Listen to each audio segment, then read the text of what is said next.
Nothing is more fun than painting zombies, particularly all the ways you can make skin look putrid and decaying. In this video, I'm going to show you 6 simple recipes to help you paint your zombies every colour of the rotting rainbow. So, without further ado, let's get started. I'm going to begin by exploring how you can achieve different effects over the same base coat, in this case Rakarth Flesh. I'm going to show you these techniques on heads just to give you a close-up view, but the same techniques are obviously applicable across all skin areas. I've undercoated this head with Wraithbone to provide a nice light colour to work from, and over this I'm then going to paint all of the skin with an even coat of Rakarth Flesh like so. Then, wash the skin all over with Athonian Camoshade, applying a good thick layer to get into all the nooks and crannies, and then moving the paint around so it doesn't pool too heavily anywhere you don't want it to.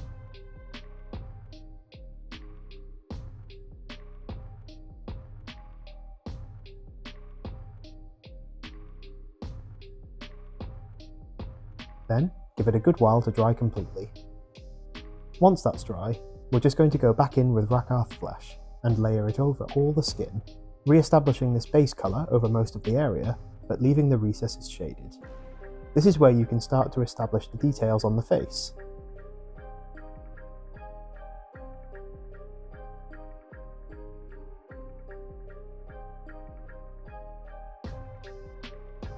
Then, with Pallid Witch Flesh, I'm going to emphasise the details, edge highlighting the most prominent points. On faces like this will be the brows, the nose, the lips, eye sockets and chin for example.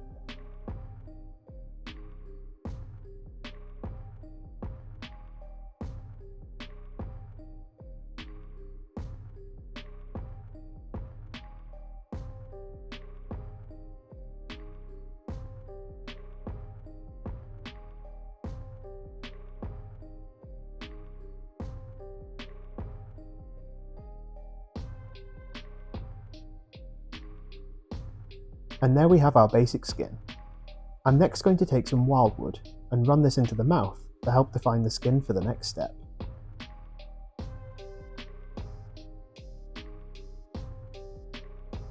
For the teeth, I'm first going to pick them out individually with Averland Sunset. Zombies aren't famed for their dental hygiene after all.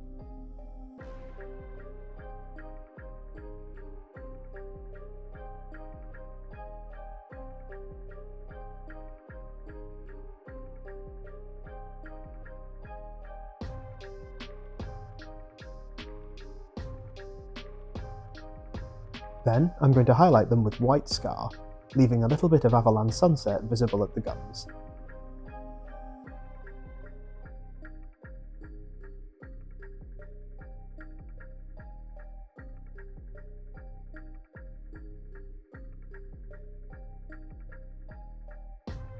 Now if your zombies are reanimated by magic, you might want them to have that sorcerous glow, so I'm also going to paint the eye with white scar, before covering the eye and socket with a layer of Tesseract Glow,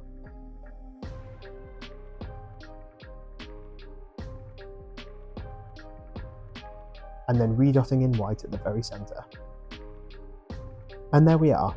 Now I've painted the other areas, you can see we have our first lightly decaying, greying zombie. For our next recipe, I'm also starting with Rakarth Flesh to show you the different approaches you can take from the same starting point. This time I'm going to wash the skin with a 2-to-1 mix of Militarum Green and Contrast Medium, and in a very similar way apply it all over.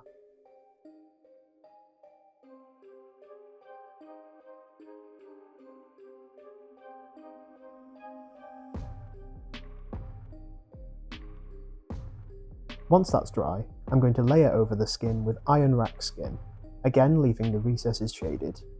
It's the same process as last time, but Iron Rack Skin is a slightly greener, sicklier colour, perfect for a zombie that's a little further along the decaying process. So just work your way around like so.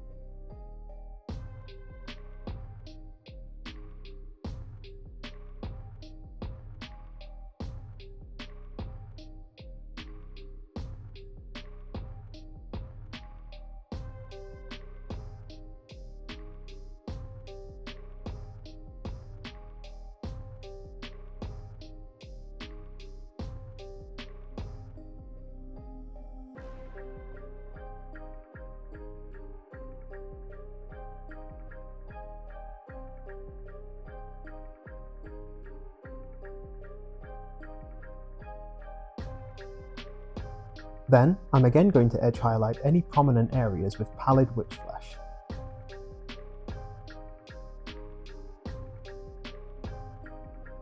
You can see how this skin has a slightly more subtle green hue compared to the last, just by varying the underlying shade tones.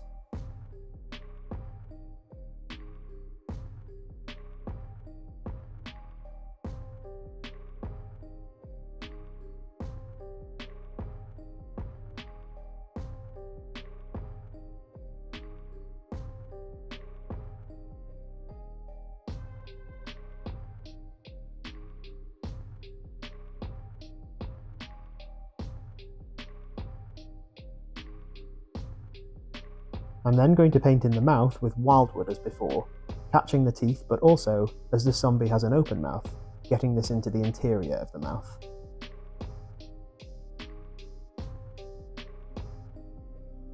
Next, I'm going to paint the teeth in Averland Sunset and then white, just as with our last zombie.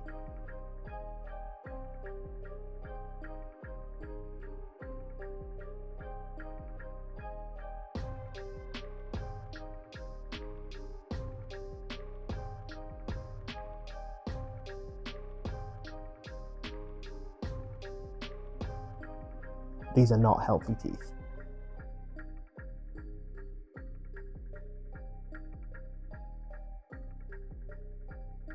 For the tongue, I'm going to base coat it with Khorne Red.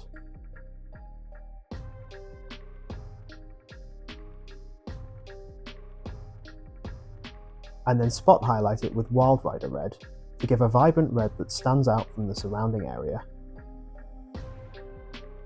If you want to push things a little further at this point, perhaps you want to add some bruising and discoloration. This is as easy as taking a 1-to-1 mix of Magos Purple and Medium, and washing it over anywhere you want some colour. Here into the eye sockets, for example, but you can glaze this over anywhere you want a touch more colour. This is especially effective on paler skin tones like this and the last. You can build up as many layers as you want to make the effect stronger. For our third skin tone, we're moving slightly more into a live putrefaction phase.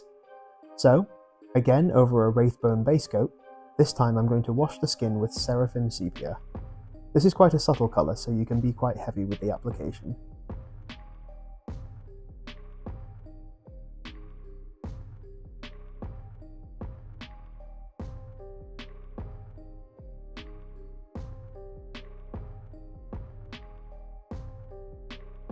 Once that's dry, I'm going to apply Mortarion Grime over all of the skin in the same way.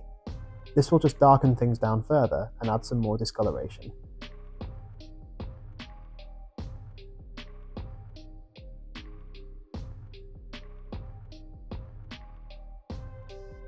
I'm next going to start re-establishing the highlights with Flayed One Flesh. You know the process by now.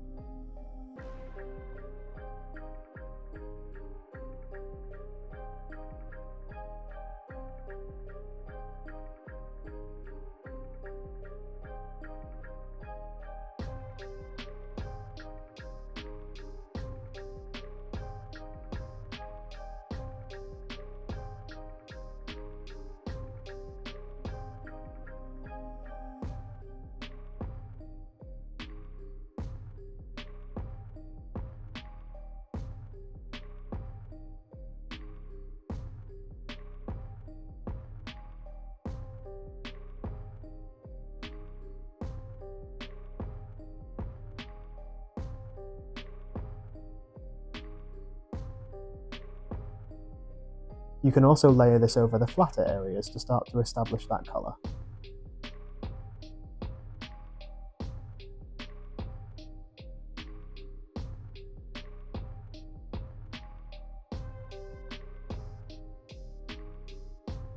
And then, finer edge highlights with Pallid Wych Flesh, really emphasising any details.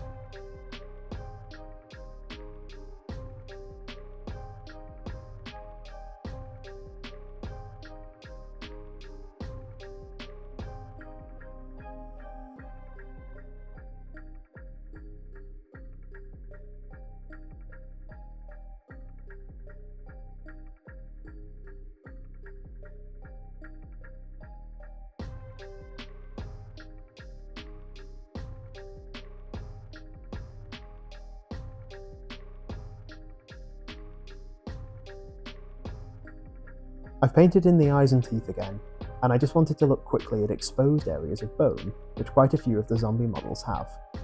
I'm going to base coat the skull here, for example, with Wraithbone.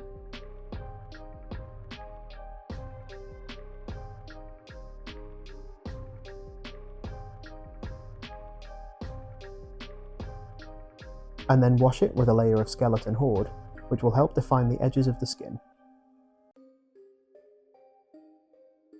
Before re-highlighting the centre of the bone with Wraithbone.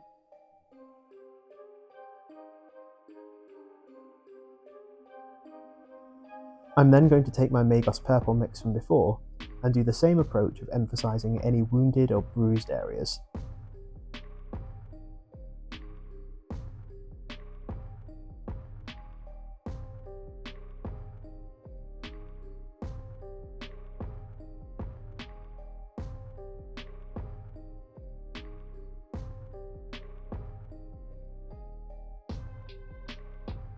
I'm also going to use this purple to add some colour to the skin generally. If you're enjoying this video at this point, don't forget to subscribe so you don't miss out on future videos just like this one.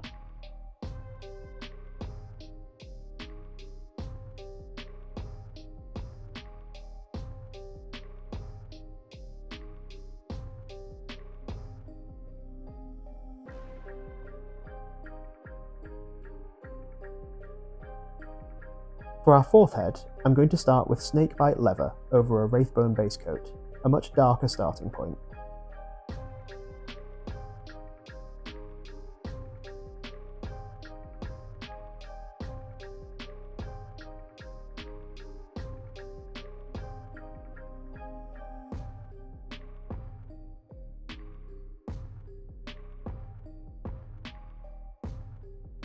The first highlight for this scheme is a 1-to-1 mix of Balor Brown and Flayed One Flesh.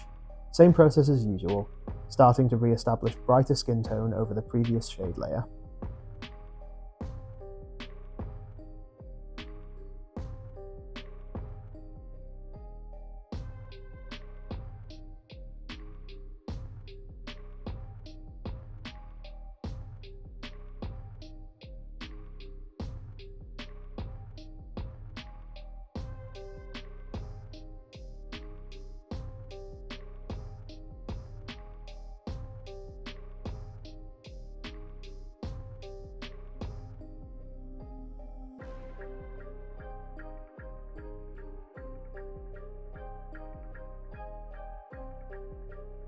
And then, finer highlights of pure Flayed One Flesh.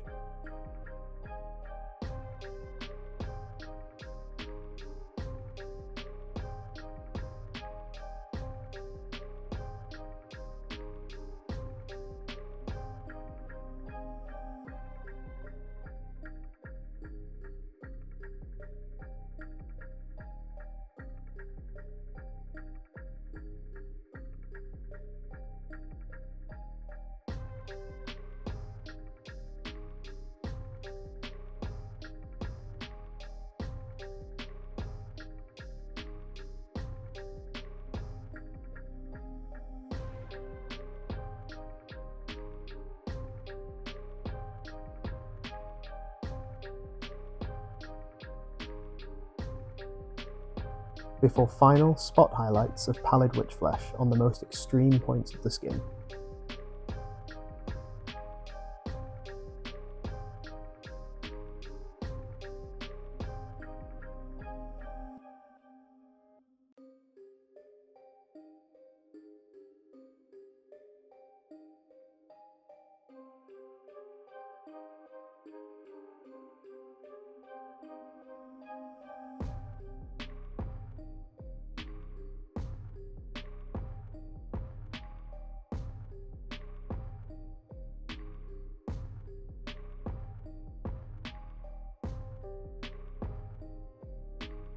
Once again, I'm then going to use my favourite Magos Purple mix to bring some colour and bruising to the skin.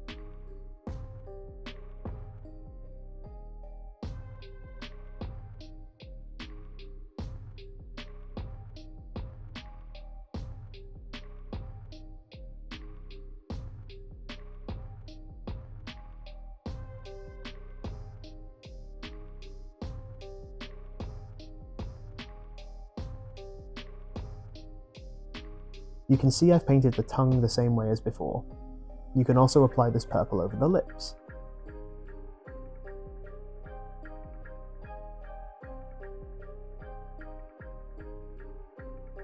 For our penultimate skin tone, I'm feeling green, and more specifically, Ogryn Camo.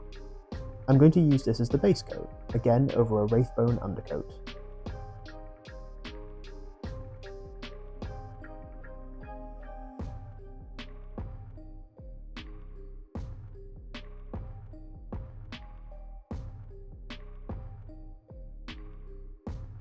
Then, I'm going to apply a layer of Plaguebearer flesh all over the skin like so.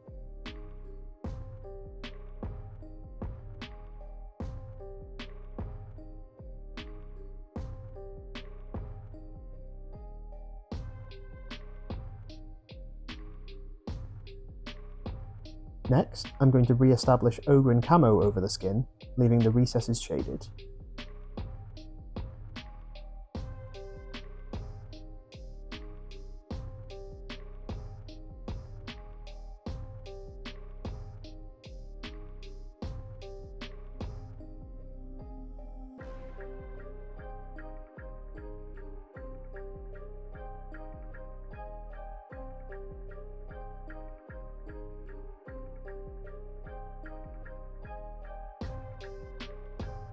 The next highlight is a 1-to-1 mix of Ogryn Camo and Flayed One Flesh, beginning to define the raised areas of the skin.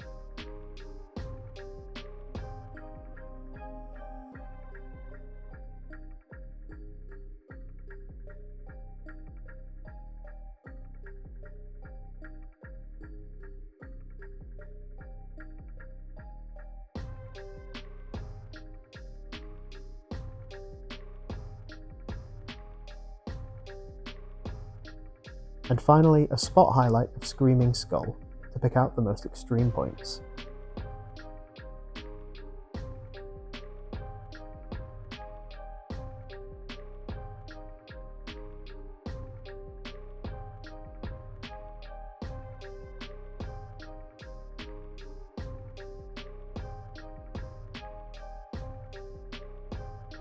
Now for this zombie, I want that classic wide-eyed dead look.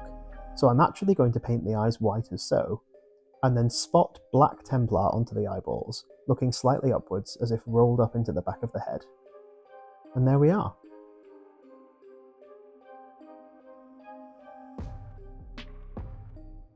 For our final zombie, I want a really dark green, so I'm going to begin with a base coat of Castellan Green.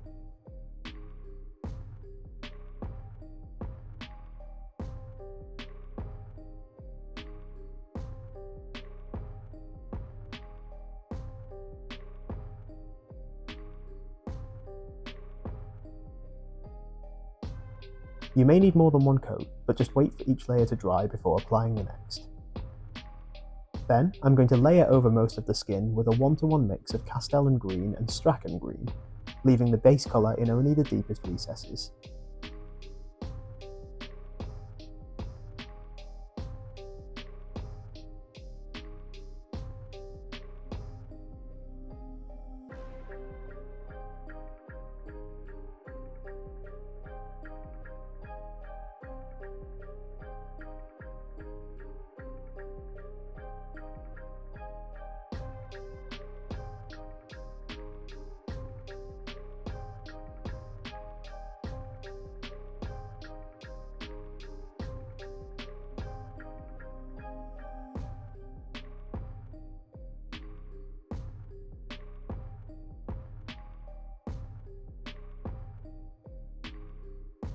The first highlight is going to be pure Straken Green.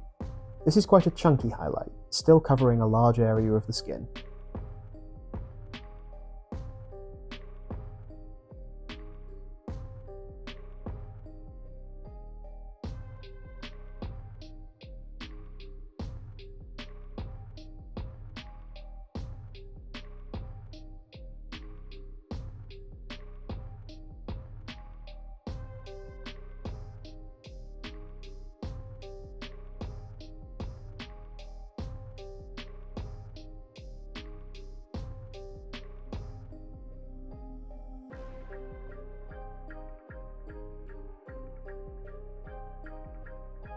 The next, finer edge highlight is a 1-to-1 mix of Straken Green and Ogryn Camo.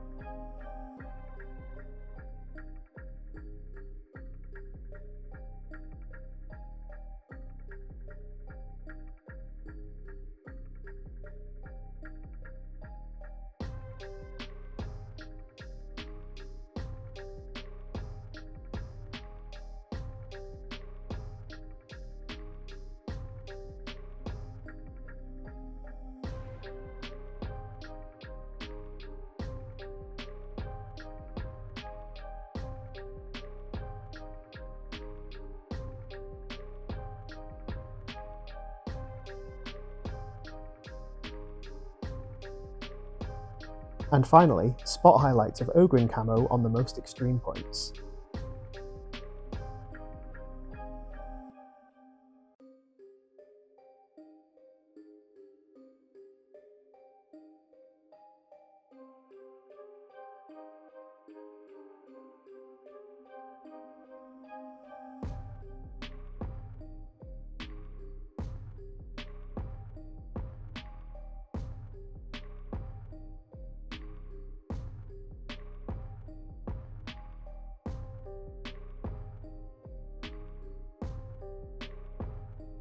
And there we go. I've painted the teeth and the tongue and added some purple shading as usual. Now you can see that because the skin tone is such a dark green, I've decided to paint the eye a glowing red to contrast it, in exactly the same way as I painted the tongue. It's just yet another different way to paint the eyes.